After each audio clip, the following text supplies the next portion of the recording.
Esto es El Cernidor. Otros ya te contaron las noticias. Nosotros te contaremos la verdad. Conducen Álvaro Alfonso, Amodio Pérez y Horacio Lampariello.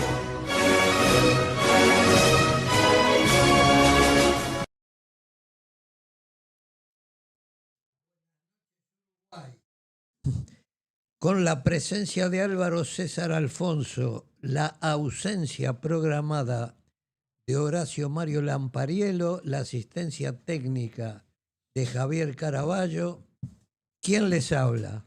Héctor Amodio Pérez. Se pone en marcha el cernidor número 214, correspondiente al día 28 de julio del año 2025. Como verán, contamos con la presencia de nuestro invitado de lujo, el doctor Eduardo Luz, al cual le daremos la palabra una vez que yo termine con mi presentación del día de hoy, que será breve. El 25 de julio de 1972, el MLN asesinó al director nacional de la Defensa Civil, el coronel Artigas Álvarez, a la salida de su domicilio en la calle Otelo 1542. Tras el fracaso de las negociaciones entre los presos del MLN y los mandos militares en el cuartel Florida, iniciadas el 15 de junio de 1972 y fracasadas tras la contrapropuesta del MLN presentada el día 7 de julio del mismo año, el MLN decidió poner en marcha un plan de hostigamiento contra los militares de rango superior. El MLN posteriormente intentó justificar el asesinato acusando falsamente al coronel de haber matado a un preso de la organización. Fue tan descabellado ese asesinato que en un principio se creyó que era obra de militares contrarios a las negociaciones recién finalizadas. En sus declaraciones, Mujica dijo que la muerte del coronel Artigas Álvarez la planificó y montó José María Pérez Lutz, conocido como El Goyo. Y continúa Mujica, y sé, porque él me lo dijo, que participaron Carlos Medina Condins y Osano, un rubio grandote que también es abuso. Supongo que tienen que haber participado, y digo supongo, continúa Mujica, pues se movían en torno a él la compañera del hermano de Pérez Lutz, que tenía experiencia en grupos de acción, y la viuda de Pucurul. La causa de esta operación era que resultaba fácil y encuadraba dentro de la línea de acción planteada. Continúa Mujica. Hay otra de carácter subjetivo, y es que se trataba de un Álvarez.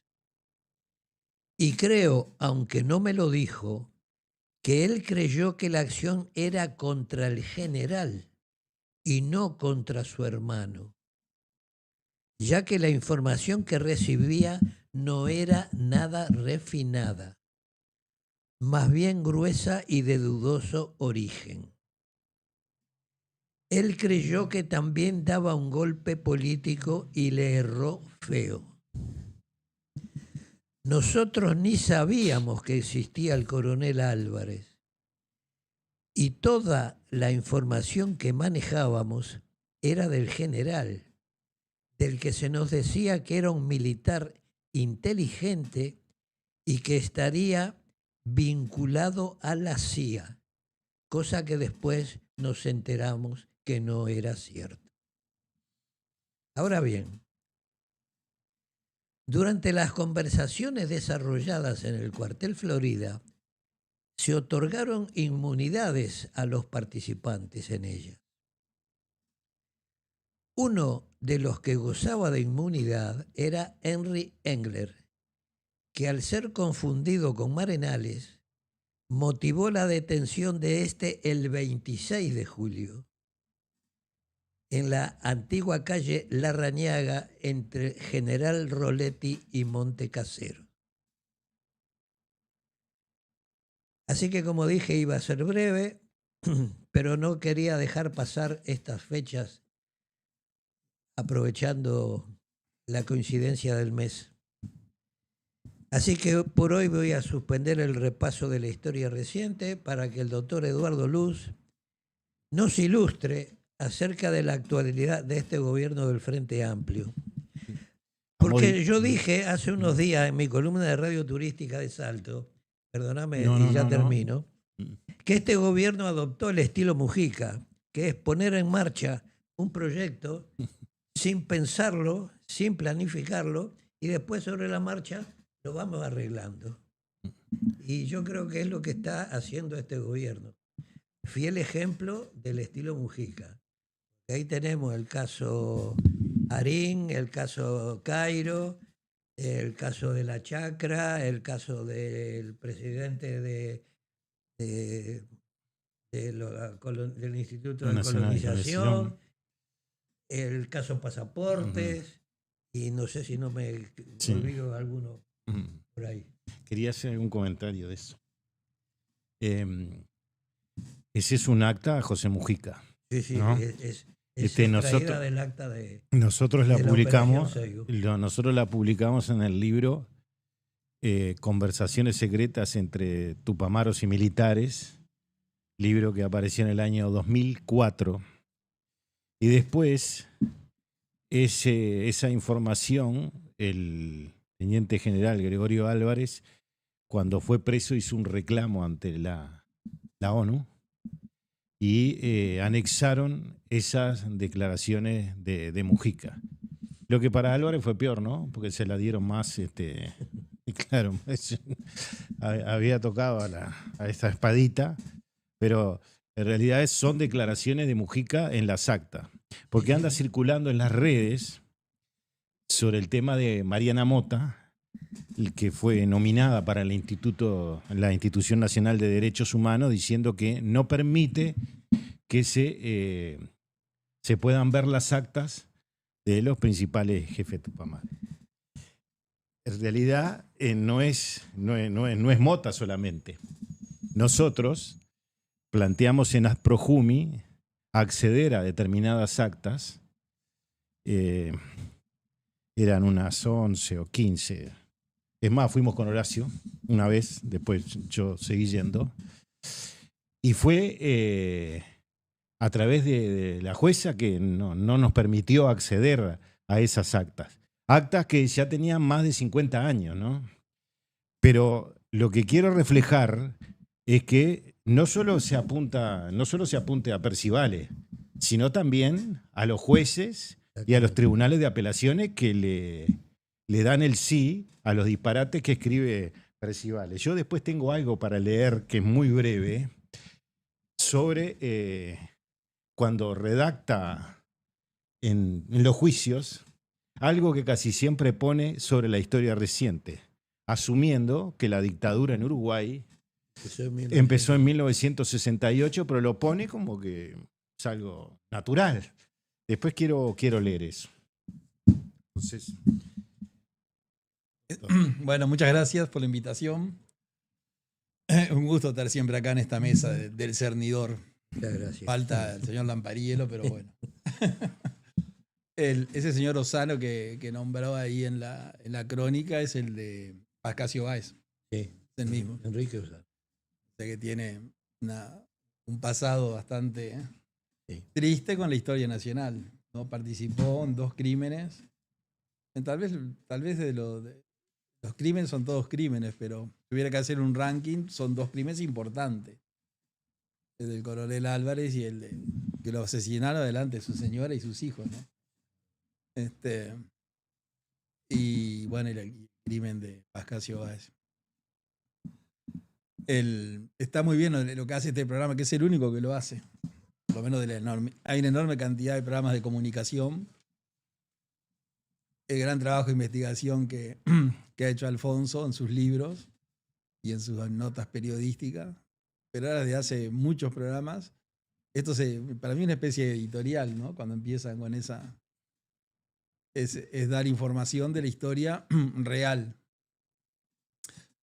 que se trató de cambiar, de ocultar, y bueno, y muchas veces fue acompañados por todo el sistema político, que no se animó, no sé, no tengo explicación, a enfrentar ese discurso, ese relato, como ahora dice, palabra que se puso de moda, y nada menos que el Poder Legislativo aprueba una ley, porque no es que dicen que la dictadura empezó en el 68, se aprobó una ley, Sí, claro, sí. que dice que empezó en el 68. 18.596 es el artículo 2, que en ese caso no lo votaron el Partido Nacional y el Partido Colorado.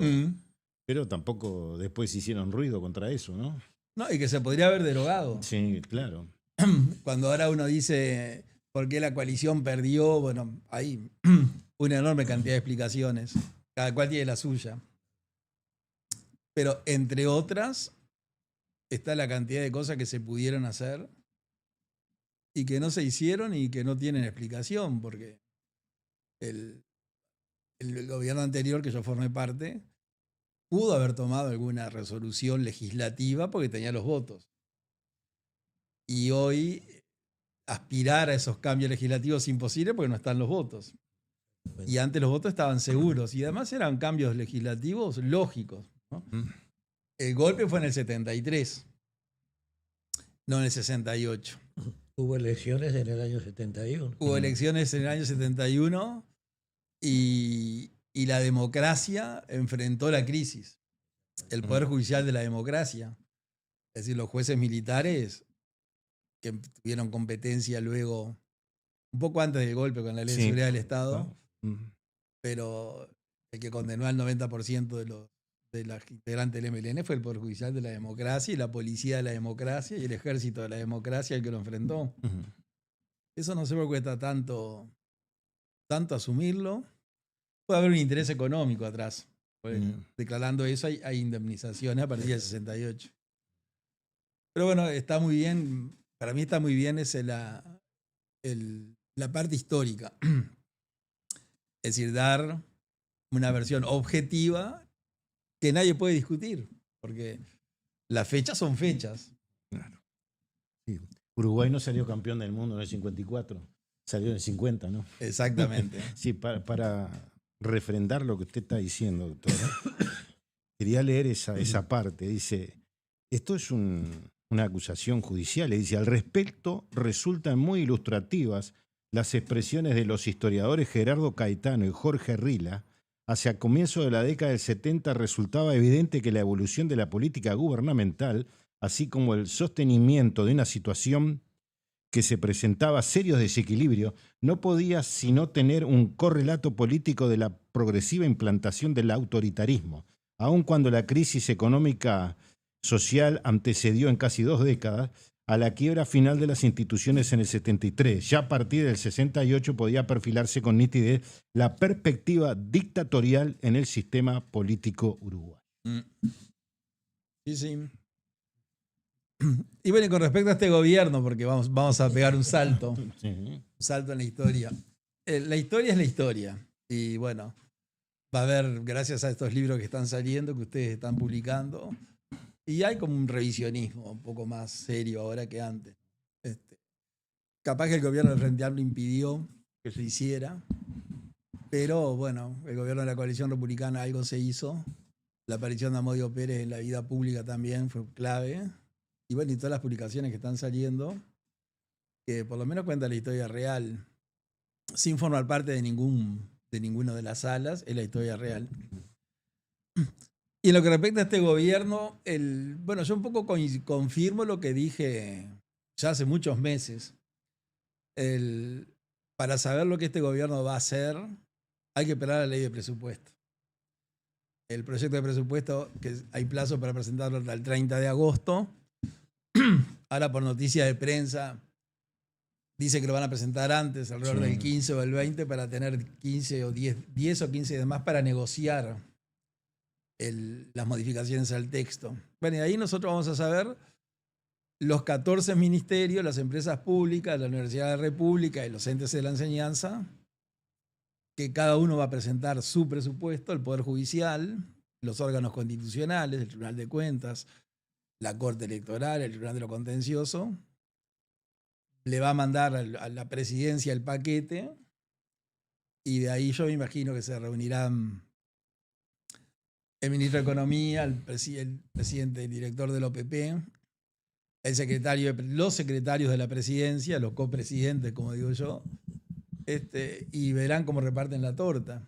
Y ahí cada uno va a ver plasmado en la realidad qué es lo que el gobierno Frente Amplio piensa para los 4 años que le restan, que le van a restar de que se apruebe eso en diciembre. Por lo tanto, hasta ahora fue un gobierno que se dedicó a nombrar cargos, designar personas en diferentes oficinas públicas y en el exterior, embajadas y organismos internacionales. Y bueno, ya tomado alguna medida, no demasiada. Y curiosamente todas fueron cuestionadas. Cuestionadas por el mismo Frente Amplio. Algunos sorprendidas. Y bueno, y están esos casos notorios de colonización, que todavía no se sabe. Es decir, colonización ya no podría hacerse. Desde el punto de vista jurídico se le vencieron los plazos. Pero los jurídicos no es algo que le interese demasiado al Frente Amplio. Así que no me sorprende que lo lleven adelante igual. Y la oposición, que he escuchado posturas contrarias, por nombrar solamente 2 senadores, Bordaberry y Sebastián da Silva, me llama la atención que no hagan pie, no tanto el senador da Silva, que tiene otra formación, en que el plazo está vencido. Porque ya con eso no debería prosperar, porque la ley dice que la colonización tiene 20 días para resolver la compra. Dentro de los 20 días resolvió la compra, pero con un directorio desintegrado. O sea, lo votó sin quórum. Por lo tanto, ese acto es nulo. No se puede subsanar, no se puede arreglar. Creo que lo van a votar de nuevo. O sea, van a solucionar el tema diciendo, como aquel acto que dictamos es nulo, dictemos un acto nuevo para sustituir el acto nulo, el acto administrativo, que es el del directorio. Pero el acto nuevo, que lo pueden votar, con los quórum que la ley exige, 4 directores, va a ser fuera de plazo. El plazo ya está vencido. Entonces, ahí hay un tema jurídico que no tiene solución. Como acá se maneja la doctrina Mujica, que es lo político por encima de lo jurídico, no le va a dar mucha importancia, pero es una muestra importante que el proyecto no debería continuar. Solamente por eso ya alcanzaría para invalidarlo. Porque el senador Bordaberry dice que detectó 10 ilegalidades. Yo no sé cuáles son las que detectó él, pero hay varias. Entonces el proyecto ese, que es muy oneroso, además de muy inconveniente, pero no sé qué va a hacer el Frente con respecto a ese tema. Pero son los temas que ha movido la opinión pública. El tema de la SATI, solucionar el tema del agua potable, dejar sin efecto el proyecto Neptuno para encarar otro proyecto que no tiene nombre. El nombre se lo habían puesto las empresas, no era un nombre del gobierno. Y no, le pusieron Esperanza. Y yo le puse Esperanza que llueva. Sí. No, pero en la documentación que presentaron habla del proyecto Neptuno. Y bueno, y son, no sé, dificultades, relacionamiento, la suspensión de la venta de ganado en pie, otro problema más. O sea, temas que aparentemente se podrían haber resuelto en forma sencilla. Y bueno, eso demuestra mi tesis, como yo dije al principio, que cada ministro iba a hacer lo que le pareciera. Hasta tanto tuvieran el proyecto de presupuesto donde ahí van a tener por escrito lo que pueden hacer y lo que no. Y eso va a suceder el año que viene. O sea que este año es un año de mucha inestabilidad jurídica y política. Entonces, no hay... Yo voy a tomar como ejemplo, con esto termino, cuando la bancada del Frente Amplio, eso sí un caso que no tiene precedentes, la bancada del Frente Amplio citó al secretario Sánchez y al ministro de Economía al Parlamento para reclamarles que no tenían trabajo. Que el gobierno no enviaba proyecto ninguno y que no tenían material para tratar. Entonces vienen dedicándose a eso. Bueno, y ahora la semana que viene un proyecto que viene de la legislatura pasada que se va a tratar, que es el proyecto de eutanasia, que empieza de nuevo, ¿no? El año pasado tuvo un tratamiento que no se terminó y como cada cambio de gobierno todos los proyectos caen, no pueden pasar, tienen que empezar de nuevo. Es decir, que hasta ahora no hay demasiadas muestras positivas de lo que este gobierno va a hacer. El aumento de los jubilados, anuncios que me parece que no es lo que la gente esperaba, pero los votantes frendamplistas están muy callados, ¿no? Yo no se encuentro muy entusiasmado. Sí, hubo un proyecto de ley muy importante que trataron en este gobierno, que era el Día del Politólogo. Esa fue una de las creaciones fundamentales de no sé estos si se primeros. aprobó ese. Está presentado. Está presentado. Ahora, suponiendo que se haga un acto administrativo nuevo, que se decida continuar con la compra, siempre requiere 4 votos afirmativos. Siempre 4 votos. En la anterior decisión no había 4 votos. No, porque no había 4 directores. Por eso. Es decir, la ley lo que dice es que para ese tipo de compras se necesitan 4 votos en 5. Cuando se resolvió la compra, el directorio, que son 5 personas, estaba integrado por 3. 2 de esos 3 renunciaron porque no tenían legitimación para ocupar el cargo. El presidente, famoso, que renunció porque no podía tener la calidad de colono y ser presidente. Y otra integrante, una productora de apellido Henderson, cuando votó también estaba impedida porque era colona. Después creo que resolvió, está en vías de resolver, renunciando a su calidad de colona para sostenerse en el directorio. Pero lo cierto es que la ley es muy clara. A los 20 días recibida la oferta, el directorio resolvió por 4 votos, resolvieron por 3, ahí está todo el problema. Y ahora si son 5 y lo voten los 5 tal vez, creo que no hay representante de la oposición, no estoy seguro, o sea que los 5 van a votar, pero van a votar meses después del plazo vencido. Y el Tribunal de Cuentas yo creo que lo va a observar, porque esto va al Tribunal de Cuentas, y el Tribunal de Cuentas lo que juzga es la legalidad del acto. Y al ver que el acto es ilegal, y además ahora salió en la noticia de prensa que tienen un informe jurídico que contrataron externo, eso un día habría que prohibirlo. Es decir, todas las dependencias estatales tienen su jurídica que son muy buenas.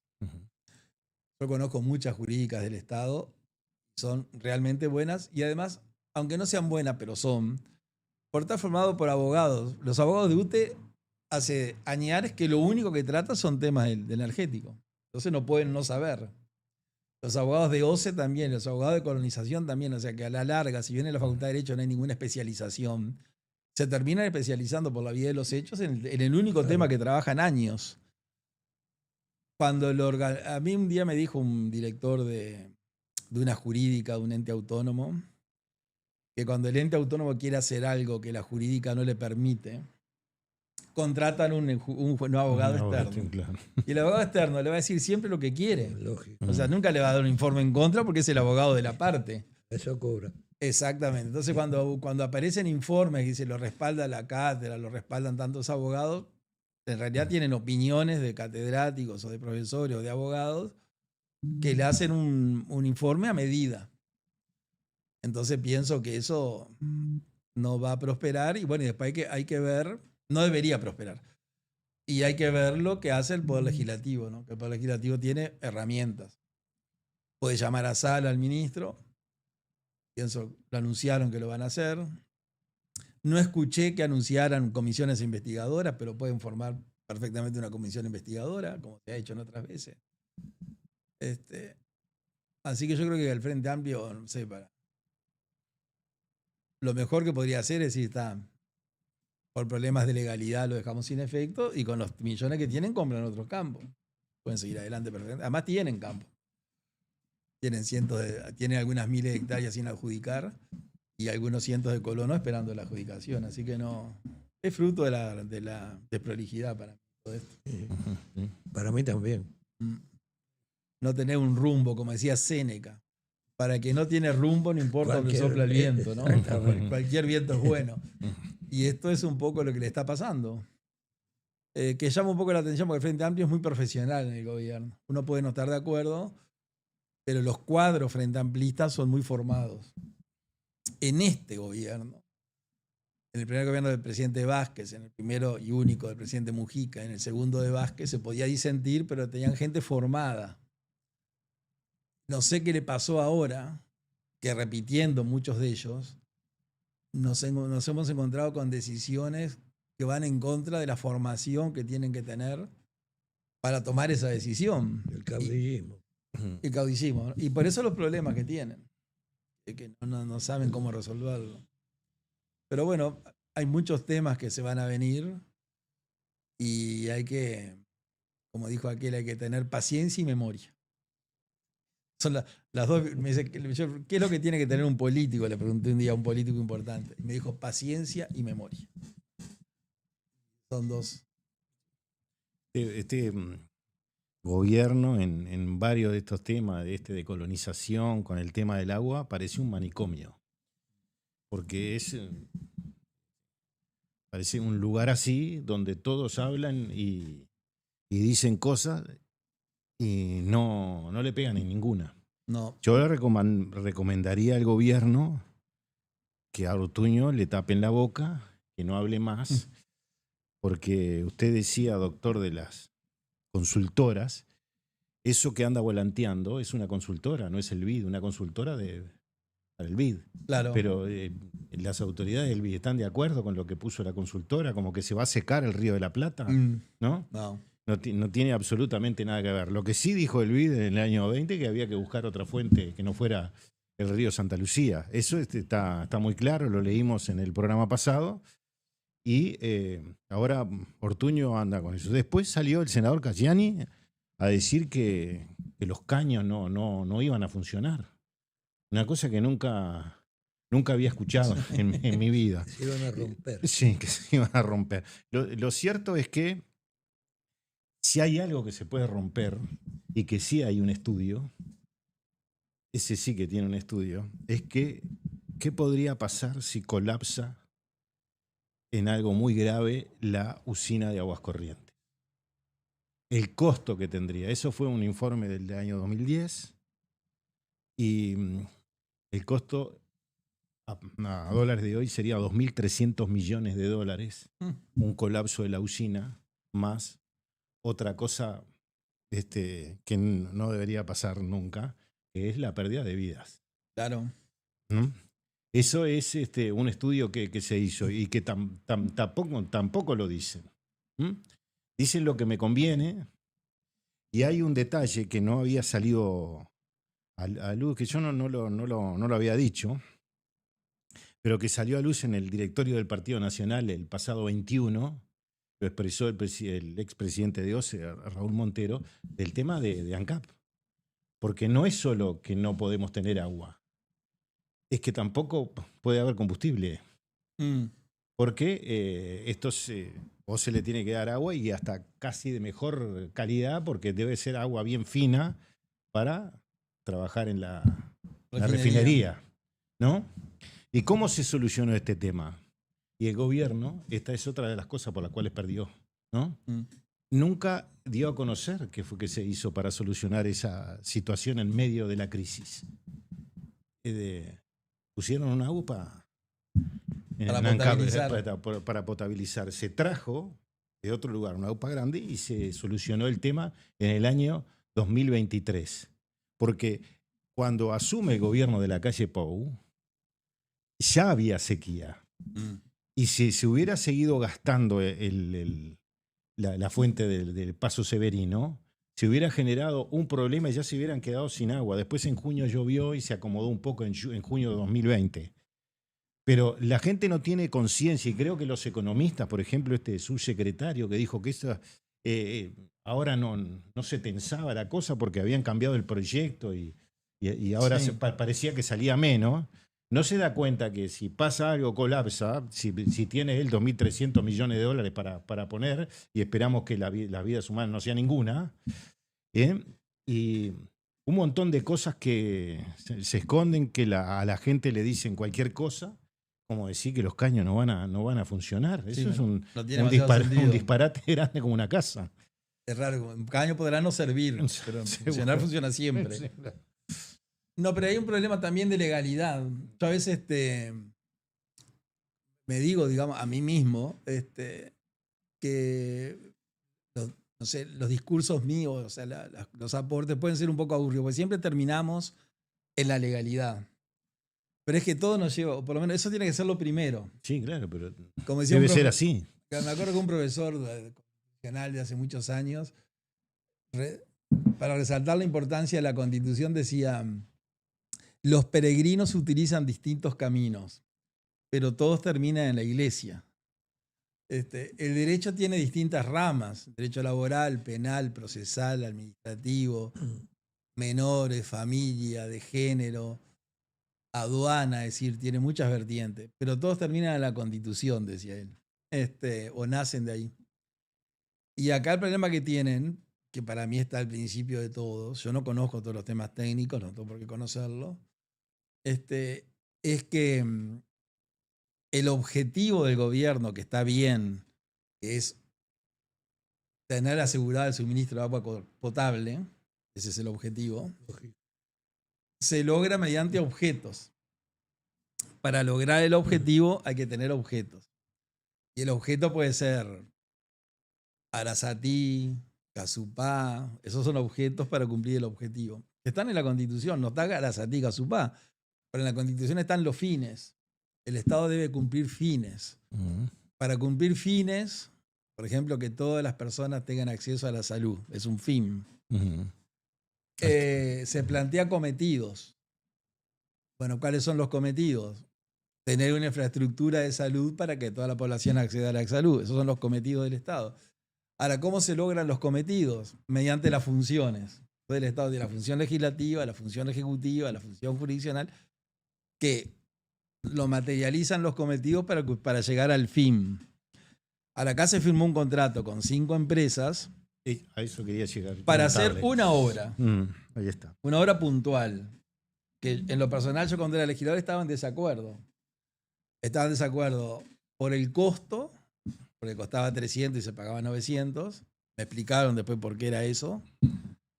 Y estaba en desacuerdo por esa gran piscina de 200 hectáreas arriba de un acuífero, para tener una reserva de agua dulce cuando el agua que viniera del Río de la Plata no se pudiera desalinizar en forma total, entonces usaba eso como reserva. Eso eran las críticas nuestras. Sacar agua del Río de la Plata estábamos a favor, era una solución buena, pero no en ese... Ahora, llama una licitación que ganan las 5 empresas para hacer eso, y ahora se deja sin efecto esa licitación y se contrata a las 5 empresas para hacer 5 o 6 cosas absolutamente diferentes. Porque van a hacer, sí, una planta que potabilice agua en otro sitio, pero después van a hacer una cantidad de obras que no estaban en el contrato original.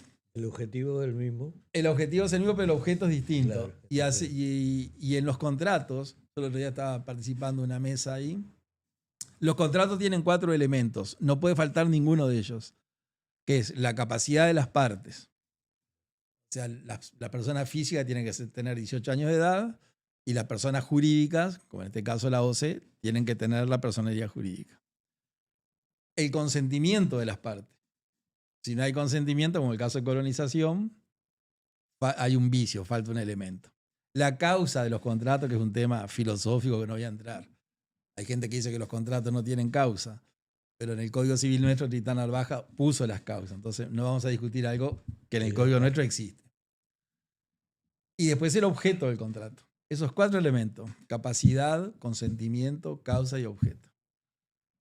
Si un elemento de eso no existe o falta, el contrato es nulo. Y si bien los contratos se pueden renegociar, y primero que en el contrato dice que se puede renegociar, pero aunque no lo dijera, está en la ley.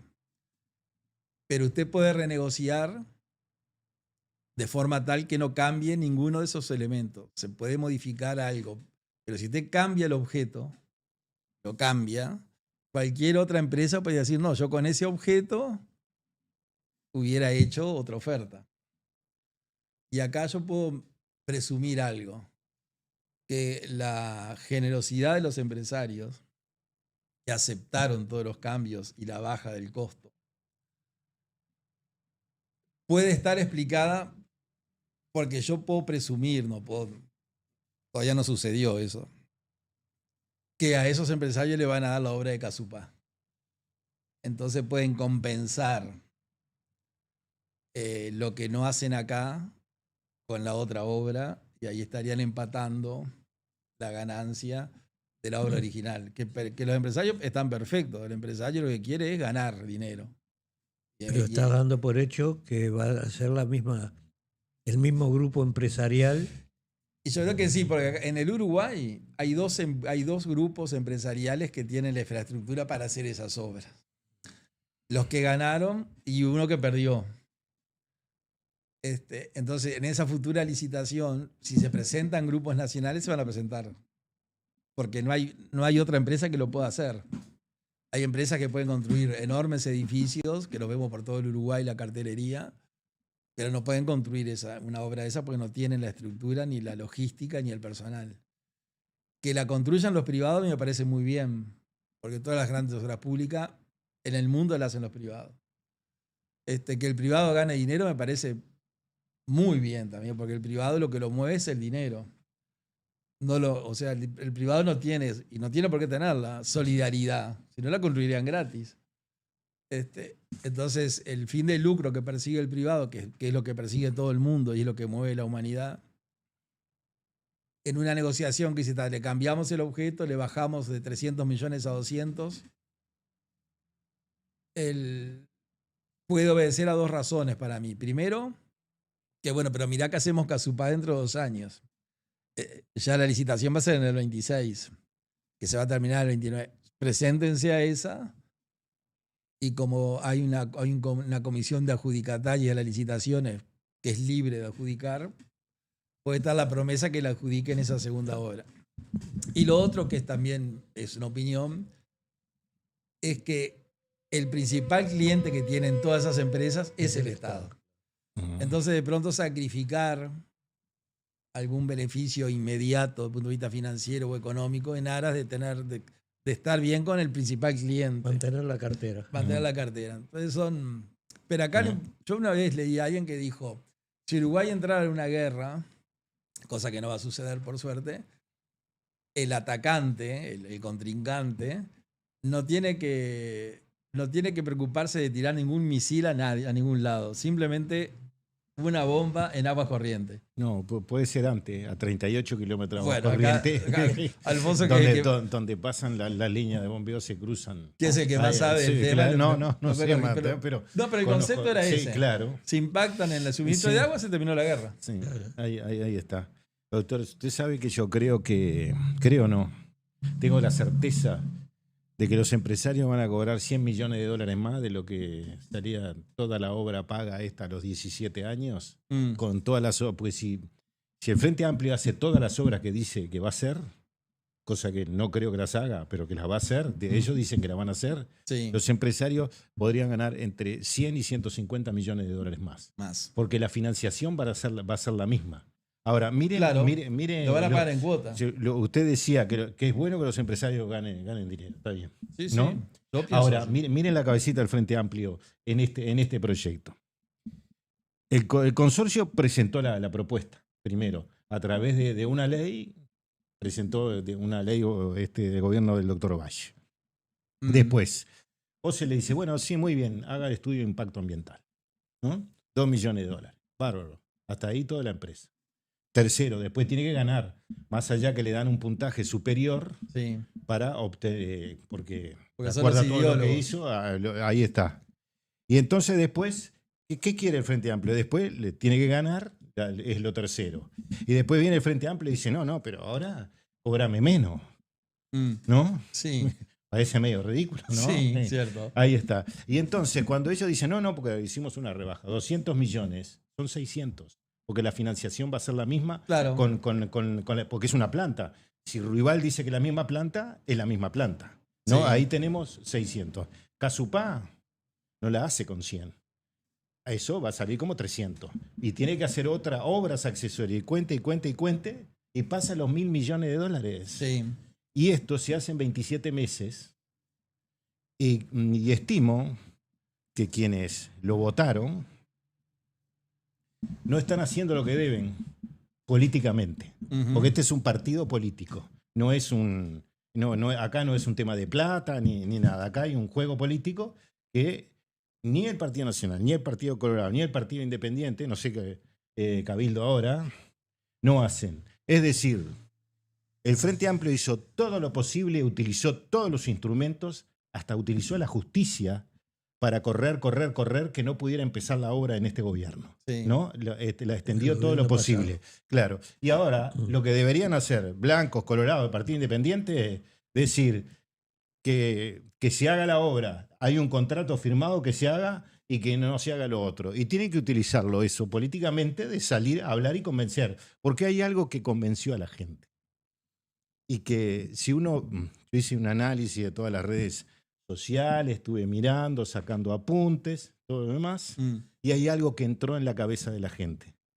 No puede haber una sola fuente de agua. Sí. Tiene que haber otra. Y la otra es el Río de la Plata, solo que el Frente Amplio tenga otra que no sabemos traer. Ya sabemos que traer agua del Río Negro, de otro lado, ya no. Imposible. Imposible. Pero a veces con el humo social van y se sientan y están ahí y acompañan todo y no le generan un férreo ataque, decir, hay que respetar el contrato y hay que decir, porque si agarramos una entrevista al presidente de la República, dijo que los contratos, incluso hasta el ministro de Economía, todos han dicho, y el propio Sánchez dijo que los contratos hay que respetarlos. Sí, ¿no? sí. Más allá que tenía a todos gritándole, dice, no, pero los contratos se respetan. Pero no lo respetaron. No. Bueno, y el tiempo acá, porque puede ser que hagan una planta que dice que la van a hacer al lado de los Corrientes. Yo estuve pensando dónde y no le encuentro lugar. Yo no conozco ahí lo conozco tanto, sí. pero no tanto. Usted conoce mucho más porque fue el alcalde. Sí, pero más allá de eso, los 2 o 3 años andaba dentro del río, así que más o menos sí. algo conozco. Y no sé por dónde, porque ¿qué pasa? Una planta al lado de la otra planta va a generar los mismos problemas. Es decir, va a tener inundaciones, va a tener sequía, va a tener los mismos problemas de energía, porque se van a juntar las dos. Sí. Porque cuando hay un problema de inundación en Aguascorrientes, se corta la luz a toda la población. ¿No? Que bueno, no sé si lo tomaron en cuenta esa situación. Y la cianobacteria, mire este informe del doctor Langone, que hizo un estudio sobre cómo quedan los reservorios de agua después de lo que pasó, ¿no? De la sequía. Y mire lo que dice acá. Según observaciones personales, este señor llegó a Aguascorrientes en el año 1990, bioquímico. Entonces, estuvo mirando por el agujerito el agua hasta hace poco. Se acogió a los beneficios jubilatorios hace un par de meses, ¿no? Y entonces, pero dejó esto hecho, que no sé si lo tomarán en cuenta. Dice, según observaciones personales, el embalse de Paso Severino ha soportado floraciones de cianobacteria. Es decir, que cuando hablan del Río de la Plata, creo que la represa de Paso Severino me parece que está en Aguascorrientes, en Canelones, sí, claro. En el río Santa Lucía. Construían en el 85. Seguro. Ha soportado floraciones de cianobacteria de diciembre del 87 a marzo del 88. En enero del 91, noviembre del 96, noviembre del 97, diciembre del 98, enero del 2001 y enero del 2005. La cátedra universitaria que dice que tanto sabe. ¿Sabe esto? Y también soportó una floración de una especie que no sé qué es porque es algo técnico, auxiliatorial en el invierno de 1987. Bueno, además que acá analiza un montón de cosas, después aparece el mejillón rojo, un montón de cosas que tiene que analizar para ver cómo queda. Pero capaz que para eso hay que esperar, Alfonso. Sí. Porque como todavía no hay nada, o sea, sí, no hay contrato. Sí, claro. O sea, Seguro. todas esas medidas que el Frente en su momento tomó, que son jurídicas, los políticos lo toman el Poder Legislativo. Y ellos verán. Pero me parece que las medidas las van a poder tomar cuando tengan elementos sobre el cual tomarlas, porque ahora no hay. No. Yo pienso que no hay contrato y no hay proyecto. Por eso. Entonces, al no haber proyecto, todo esto que se está discutiendo que va a costar tanto o cuánto, es en el aire. Y no sé si hay lugar a Morio. Y va a pasar como pasó con el tren de UPM, que iba a costar tanto y resulta que después hubo que ampliar las... Iba a costar 1.000 millones. Bueno, costó 3.000. Bueno. Porque no se hicieron las expropiaciones correctas, estuvieron mal calculados los tramos, etcétera, etcétera, etcétera. No, pero además acá pasa algo curioso, que Alfonso nombraba al ministro. El ministro ya aseguró que le va a dar el permiso ambiental en Casupá. Claro. Y Casupá no está ni en pañales. Y en Casupá, si acá eran 200 hectáreas, en Casupá son 3.000. Para que la gente no se entienda, 3.000 hectáreas son 3.000 manzanas de una ciudad. Y en esas 3.000 hectáreas hay casi 500 de monte indígena. Monte nativo. Que hay que cortar. Entonces, los gobiernos aseguran, por eso cuando aparecen estas obras uno ya sabe que es todo un armado. Porque yo me acuerdo cuando apareció el famoso tren de UPM, que es el tema que siempre aparece, pero es lo que siempre va a aparecer. El presidente Vázquez dijo, ¿el tren se hace o se hace? Claro. Y recién era un anuncio. Y yo decía, se hace si se puede, si están los permisos, si cumple todos los requisitos. Entonces, acá me parece que va a pasar lo mismo en un afán de... Porque además el Frente Amplio se compra un problema sin quererlo, yo no sé por qué. Se compró el problema de la caja provisional. El presidente de la calle Pou mandó un proyecto, yo era legislador. Si se hubiera aprobado, era el tema resuelto. Que era muy parecido a este que salió. Se compró el problema de la caja provisional. Ahora se compra el problema de Arasatí. Bueno, puede decir, el presidente gobierna hasta el último día, lo firmó el contrato, pasó por todas las instancias judiciales, el Tribunal de lo Contencioso, el Poder Judicial, los permisos ambientales, los informes internacionales, las audiencias con los vecinos. El Tribunal de Cuentas. El Tribunal de Cuentas. Bueno, audiencia de vecinos. Se hizo todo. ¿Sabe que la audiencia en Renán Peraza, donde se hizo, no fue una audiencia? No. No. Fue todo el mundo. Ahí no. Por ejemplo, los representantes de la empresa que fueron a presentar el proyecto no lo dejaron hablar. Además, a la muchacha que iba a hablar, a la ingeniera, no sé, estas asociaciones que cuidan a la mujer hubieran estado ahí por los disparates que le dijeron a la pobre muchacha. Claro. Pobre por lo que le dijeron, no por esa cosa. Y bueno, ya ingeniero Gross que iba a presentar. Ingeniero Gross. Sí, muy competente, porque claro. yo lo escuché hablar de Arasatí y la tenía perfecta. No lo dejaron hablar. Y, por ejemplo, el ingeniero Colache, que fue presidente de OCE, ministro de Ambiente, asesor de Tabaré Vázquez, acompañó al consorcio en las primeras reuniones. Hay actas al respecto. Trabajaba con el consorcio. Seguro, trabajaba con el consorcio. Y después, a la audiencia fue... Y empezó a hablar mal de Arasatí, pero no sé si porque no le pasó algo con el consorcio o por qué. Sí. Lo cierto es que fue bastante triste, porque el ingeniero Colache es uno de los técnicos más competentes que tiene el Frente Amplio, ¿no? Y ahora está en un ministerio. Y después que habló mal de la obra, etcétera, etcétera, pasó al lado de las autoridades de OCE y claro, tuvo que mirar para abajo porque nosotros lo habían visto, algunos habían participado en las reuniones con ellos. Claro. Y ahora, lo peligroso del Frente Amplio es que está siendo asesorados por técnicos lamentablemente hay alguno que estuvo en Aguascorrientes, que nació por allá, en el sentido de que allá se hizo, Sí, y otros que el padre trabajó, y son los que están asesorando y llevando por este camino, ¿no? claro. Por eso digo que se compró el problema, porque era un tema que estaba resuelto. Para bien o para mal, había superado todo, las interpelaciones, todo. Y ahora es empezar de nuevo con un tema que va a tener muchas dificultades, porque yo pienso que esto va a llevar varios años Sí. para concretarlo incluso. Claro, pues la represa de Casupá, si empezara mañana, la van a inaugurar. Vamos a tener el Mundial acá y no sabemos si tenemos agua, ¿no? Claro, porque- Jugando el Mundial en el 2030 y la represa de Casupá todavía no va a estar pronta. Porque además después que te pronto hay que llenarla. Seguro, claro. Esa es otra cosa. Se llena con agua parcial del tren Santa Lucía Sí, no, y otra que pasa. No, pues, alguien dijo que a medida que la iban haciendo, le iban echando agua. Por eso son. Y es alguien que está hablando ahora, ¿no? Que es el ministro. Bueno, son esas. Para mí, por eso me llama la atención que este perfil del Frente Amplio. Porque en los gobiernos anteriores se podían no estar de acuerdo, pero tenían como otro cuadro, ¿no? Otro equipo.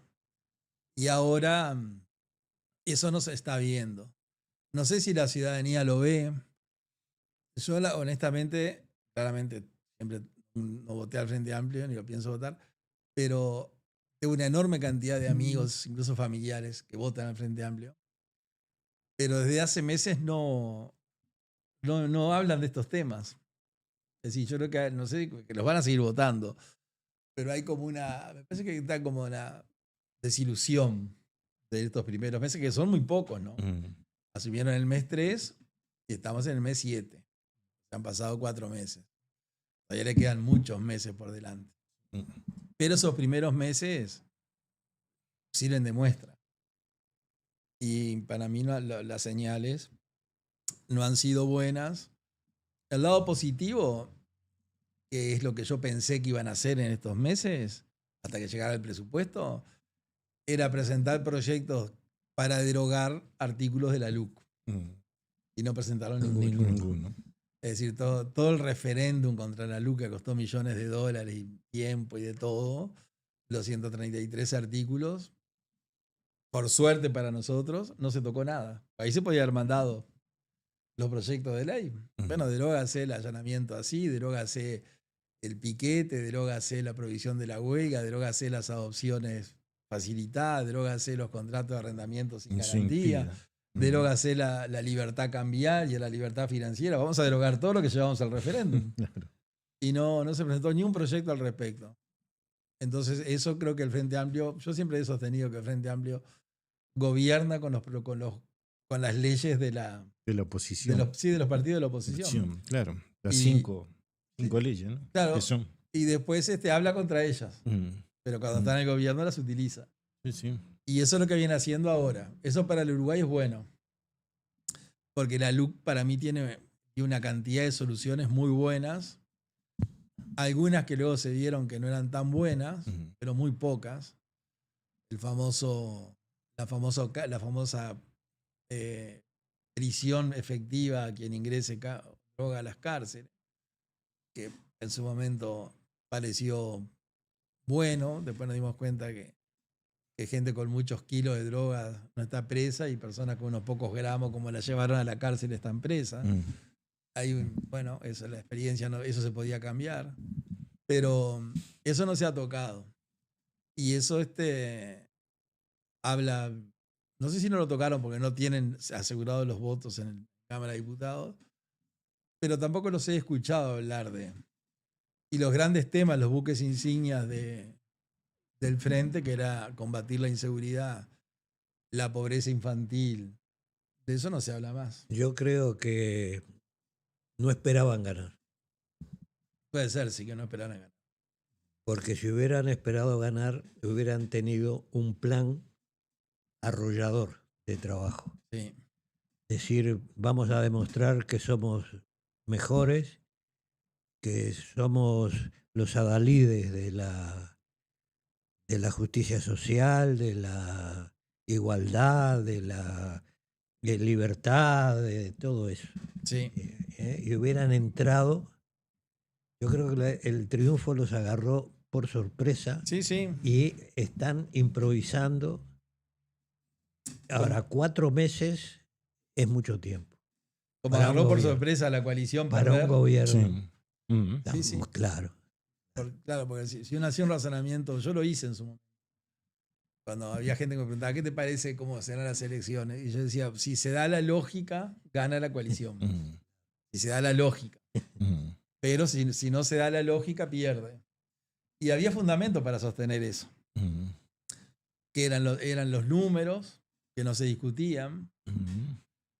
El propio ministro O'Donnell, que aún no había sido el balotaje, y ya anunciaba en la prensa que la política, No iba a iba a ser cambiar. igual. Bueno, Que se iba a aplicar la regla fiscal, que el Banco Central, que el presunto atraso cambiario iba a seguir.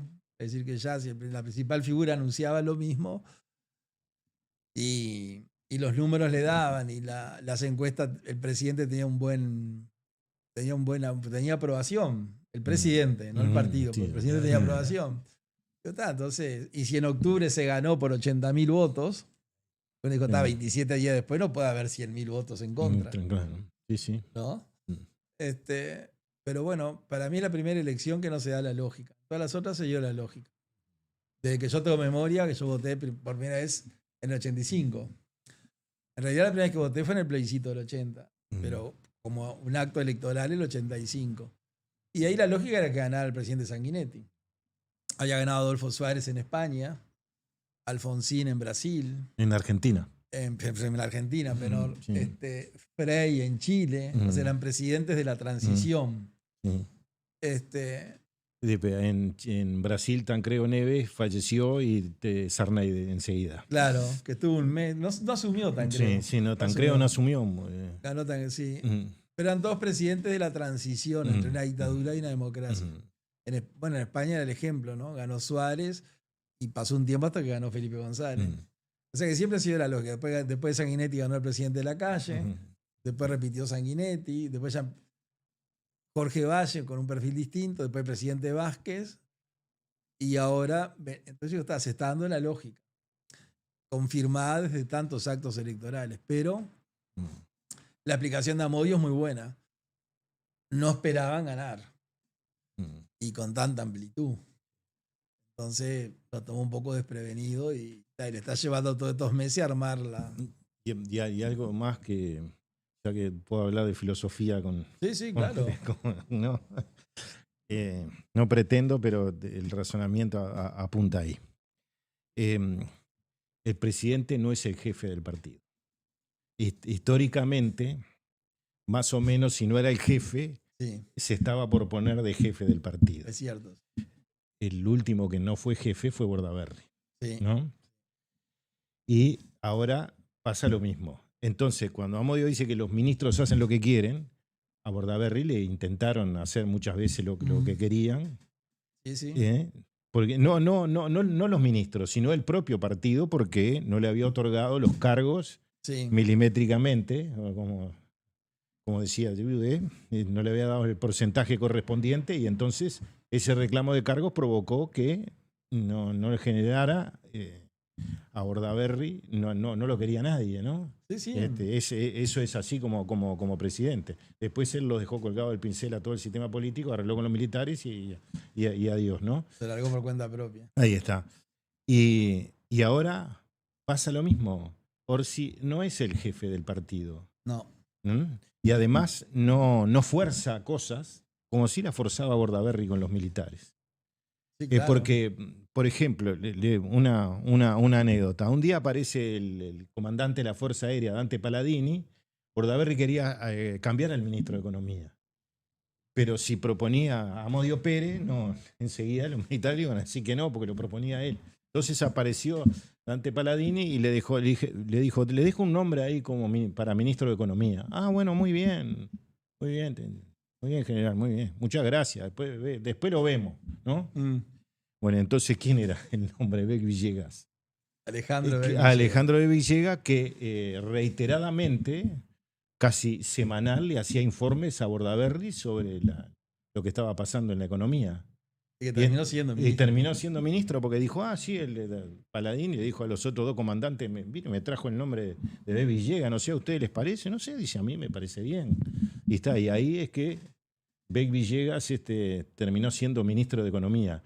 Y ahora... Era ingeniero, ¿no? Sí, ahí está, era ingeniero. Hay un profesor nuestro que decía que los mejores ministros de Economía en la historia nacional nunca fueron contadores. Sí. Eran abogados o ingenieros. Y Achugarri era abogado Sí. cuando sacó al país de la crisis. O de Posadas también. Posadas también. Así que algo tiene razón. Y bueno, al no ser el jefe, no manda. Y hasta ahora... Y el frente no tiene un jefe. Sí, no tiene un jefe. No es el presidente, pero tampoco hay otro. Claro.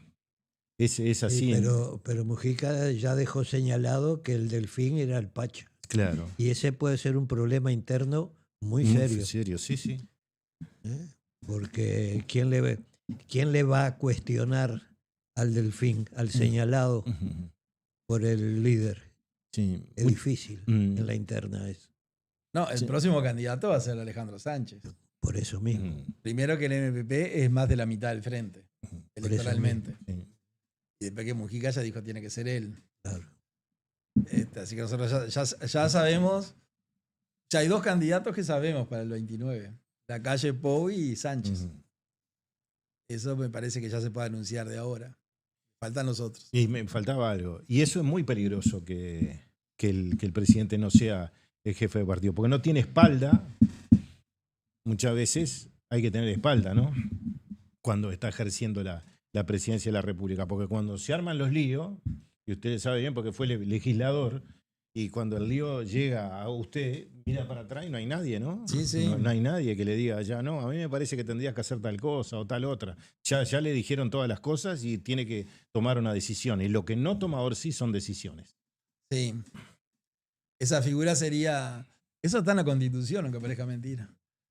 Él no lo dice con ese nombre, pero lo dice. Ahí está. Es que es el jefe de Estado. En el Uruguay el jefe de gobierno es el Consejo de Ministros. Eso lo dice la Constitución. O sea, el presidente y los ministros. Pero el jefe de Estado es el presidente solo, sin nadie. Y en los gobiernos parlamentarios de Europa está el primer ministro, que es siempre el diputado más votado. El diputado más votado en España, en Inglaterra, en los gobiernos parlamentarios, por lo menos en Italia, en Alemania, son el diputado más votado es el primer ministro. Y con los demás conforma la jefatura de gobierno. Pero el jefe de Estado, en las monarquías el rey, y en las monarquías constitucionales el presidente, que está ahí. Y eso le está pasando un poco acá. Sí, y cuando digo que no toma decisiones, no puede ser que un ministro salga como Frati y diga que no le avisó al presidente lo que iba a hacer, Sí, ¿no? claro. Eso es un disparate grande como una casa. El primero que tiene que saber es el presidente. El presidente no sabía que el herido en el estadio en el Clásico era policía. Sí, no, porque el ministro diga, tomé esta decisión sin consultar. Sí. Eso es una crisis de mandato. Claro. Y por eso pasan todas estas cosas. Que no hay una línea, no hay una conexión con el presidente. Yo creo que es una buena persona el presidente. No, yo no estoy discutiendo eso. Y yo viví en Canelones, yo vivo en Pilar del año 95 y de todos los intendentes que han pasado, fue un muy buen intendente. Sí, pero yo no, en mi caso, yo si tuviera que ponerle una puntuación más allá que yo era el representante, el que estaba en el medio de la población de Aguas Corrientes, entre la población y él, yo le pondría un 10 a Orsi porque claro, se portó muy bien en todas las cosas, pero cuando nos tocaba ir a hablar, él decía sí o no, pero lo decía, sí, no. A mí no me molestaba que me dijera que no. Claro. Me molestaba por dentro que no lo pude convencer de lo que le llevé, ¿no? Porque uno tiene que tener el poder de convencimiento de muchas cosas cuando va a plantear algo. Claro. Pero si dice que no, cuando uno gobierna, tiene que decir más no que sí. Sí. Y sin embargo, no lo veo actuar como actuaba como era claro, intendente. porque los ministros están actuando por sí. Y por ese entorno que tiene ahí abajo, que es bastante siniestro. Acá hay algunos ministerios que le están trayendo problemas, ¿no? Ministerio de Ganadería, Ujú. Ministerio de Relaciones Exteriores, es un problema la política no. exterior. Claro, porque el ministro no es el ministro es otro, que se llama Padrón, que está en el ministerio. Que es el asesor. Claro, seguro. Es ese el ministro. El lío que se le armó Que con muy, los muy, pasaportes. muy cercano a Lula, además. Sí. Yo creo que en este momento quienes se oponen al gobierno del Frente Amplio desde el punto de vista ideológico, digamos, hacen mal en ridiculizar la figura de Orsi.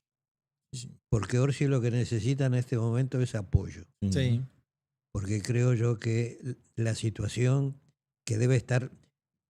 La posición de Orsi es muy complicada porque está puesto en un lugar para el que, desde mi punto de vista, no estaba preparado. Lo habíamos dicho en los Y programas le antes. pusieron a dos cuidadores, Sí, a claro, dos comisarios ahí. exactamente, un comisario político y otro militar, entre comillas. Sí.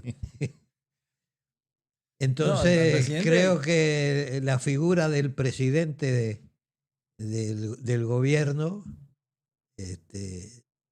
está muy cuestionada y la oposición hace mal en aprovechar esa circunstancia para ridiculizarlo, porque creo que le hace un mal en este caso al país. Sí, Claro. Sí. Bueno, una de las razones por las cuales se perdieron las elecciones, según los que saben, que uno viene pescando de varias fuentes, es que la coalición de gobierno se dedicó mucho tiempo a hablar mal de Orsi.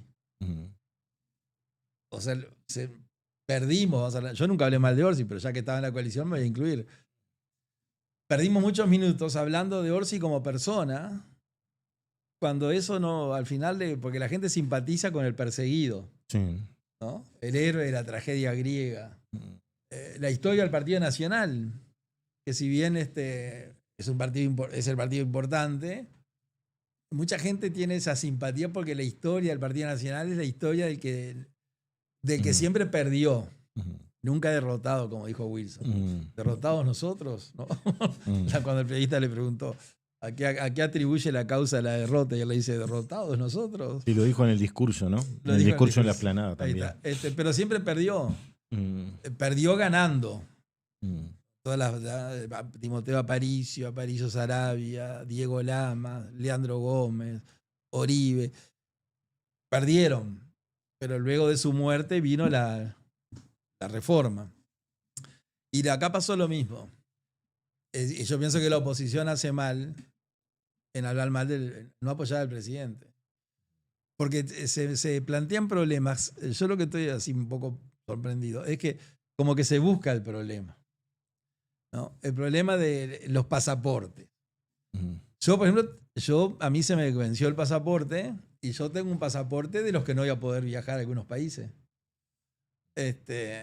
Porque yo no tengo un proyecto inmediato de viajar, pero algo tan tonto lo que pasó, porque le sacan el lugar de nacimiento y hoy es un problema para el ministerio. El ministro anda a ver cómo... Es decir, los pasaportes tienen unas páginas que se llaman observaciones. Entonces ahí en la observación, yo pienso que van a ir caso por caso. Bueno, Luz quiere bajar a Alemania, bueno, tráigame el pasaporte y en la observación le ponemos que es nacido acá. Porque si no van a tener un problema para sacarle el lugar de nacimiento, una cosa que no tiene sentido, siempre y cuando no haya un tema filosófico atrás. Que eso sería muy grave. Es decir, el ministro de Relaciones Exteriores, no lo puedo afirmar, pero creo que en sus años mozos, como decía mi padre, era comunista. Yo no lo puedo afirmar y tampoco es un demérito. O sea que el ministro, yo no le importo al ministro, pero tampoco me va a traer consecuencias esto porque ser comunista no es una tacha, es una opción. O sea, nadie se puede enojar porque se le digan comunista. Y en las bases de la doctrina, hoy de tarde estuve hablando de un tema, seguro no tenemos tiempo ni la gente se va a aburrir. Pero estuve hablando con un amigo de que Marx fue un filósofo extraordinario. Marx. Hizo un análisis de la historia que prácticamente es imposible no estar de acuerdo con él cuando él analiza la brutalidad del liberalismo, de la revolución industrial, cómo vivía la gente. Entonces él, un hombre de su época, al ver ese desastre, cómo vivía la gente, bueno, sacó esa teoría económica de la historia que después se le demostró que se había equivocado, los economistas austríacos le hicieron ver, y él reconoce el error y desaparece de la opinión pública. Muere incluso ya sin actividad, hasta que lo rescata Lenin. Y ahí crea el marxismo-leninismo, que ese es el peligroso. Pues lo que hizo Marx fue un análisis. Yo siempre cuento una anécdota, que en donde nació Marx, en la ciudad, en la casa, hay un museo. Y hace unos años atrás alguien hizo un graffiti, y ahora vuelvo al Ministerio de Relaciones, no me olvido. Hizo un graffiti que quedó. Después lo sacaron, pero lo dejaron porque era simpático. Alguien dibujó en la noche un pequeño Marx con una nube arriba, como el pensamiento, y en la nube puso: pido perdón a la humanidad, lo mío solo fue una idea, ¿no? Diciendo, después lo que hicieron con eso no es culpa mía. Pero hablando de ese tema filosófico, ahora, después cuando uno va al marxismo-leninismo, una de las bases es la eliminación de lo nacional, de la nacionalidad. La nacionalidad en el sentido de la pertenencia espiritual de un ser vivo a un sitio. Que eso viene a ser la nación. Yo me siento perteneciente al País Vasco, dicen los vascos españoles. ¿No? Dicen, no, pero usted es español. No, yo soy vasco. No, yo soy andaluz. ¿No? Yo soy, bueno, todas las nacionalidades que hay en España, ¿no? Yo soy gallego, sí, pero forma parte del reino. Sí, forma parte del reino de España, no lo discuto, pero yo... Esa es la pertenencia a una nación. Si venimos acá, salvando la distancia, uno dice, yo soy de Paysandú. Ah, no, yo soy de Salto. ¿Y qué diferencia? Y el Daimán, ¿no? Y alguien dijo, allá es Salto y acá es Paysandú. Y bueno, y si lo hubieran corrido al Arapey, o al Guavillú, o si hubiera sido la inversa. O si hubiera sido la inversa. Pero el sentido de nacionalidad no tiene explicación. Es un sentimiento. Los países bálticos, ¿no? Yugoslavia, y metieron Croacia, Serbia, Bosnia-Herzegovina, Kosovo, que la gente decía, no, yo soy serbio. Macedonia, cuando los liberaron fueron a la guerra. Sí. Entonces yo no quiero pensar que sea una maniobra a largo plazo, porque las cosas se consiguen a largo plazo, de eliminar el sentido de nacimiento. Puede ser medio rebuscado, pero la administración anterior, y la anterior, eliminaron maternidades. Entonces, por ejemplo, hoy no va a haber una persona que nazca en Nueva Palmira. Pero vos no sos de Nueva Palmira. Sí, el que nace de Nueva Palmira. Pero al eliminar maternidades, no en pequeños pueblos como Pueblo Porvenir en Paysandú, con 200 a 300 habitantes, que van a Paysandú, que además están a 14 kilómetros, no le cuesta nada. Dolores. O sea, ciudades importantes donde ya no hay maternidad. Entonces las señoras, las mujeres que van a tener familia, se trasladan. Y el servicio está también armado, que no ha habido ni un fallecimiento por la inexistencia de la maternidad. Pero el sentido de yo nací acá. Entonces yo no sé si eliminar el lugar de nacimiento. Además yo esto lo viví directamente, porque yo era legislador y había un grupo de gente que hacía lobby en el Parlamento, liderado por un estadounidense, que tenía una obra que se llamaba Todos somos uruguayos. Y yo le decía, mire, yo no tengo nada contra usted, pero yo querría ser estadounidense, que tengo el pasaporte el número 1 de Estados Unidos. Sáquese su pasaporte allá. Que además Uruguay le daba el pasaporte. Uruguay nunca le negó el pasaporte a ningún extranjero. Que la palabra lo dice, extranjero, extratierra, de afuera. ¿Pero tiene un pasaporte? Sí, señor, acá tiene el pasaporte. Uruguay nunca le negó un pasaporte a un extranjero. Pero decía, nacido en Estados Unidos. Claro. Nacido en Cuba, nacido en... Sin embargo, al sacar eso, que tampoco dice estamos cumpliendo con la ley porque yo tengo el convenio de la OASI, de la Organización Internacional de Aviación Civil, yo tengo el documento y en el punto 12 dice que es opción de los estados. Queda opción de los estados poner el lugar de nacimiento. Opción. Y de los 192 países que son miembros de la OASI, 184 ponen el lugar de nacimiento. Y los que eliminaron el lugar de nacimiento están teniendo dificultades. Ahora, ¿eso para qué? Porque si uno le pregunta al ministro, ¿no? Olvídese si está bien o está mal. ¿Por qué se puso eso? O sea, ¿cuál era el problema?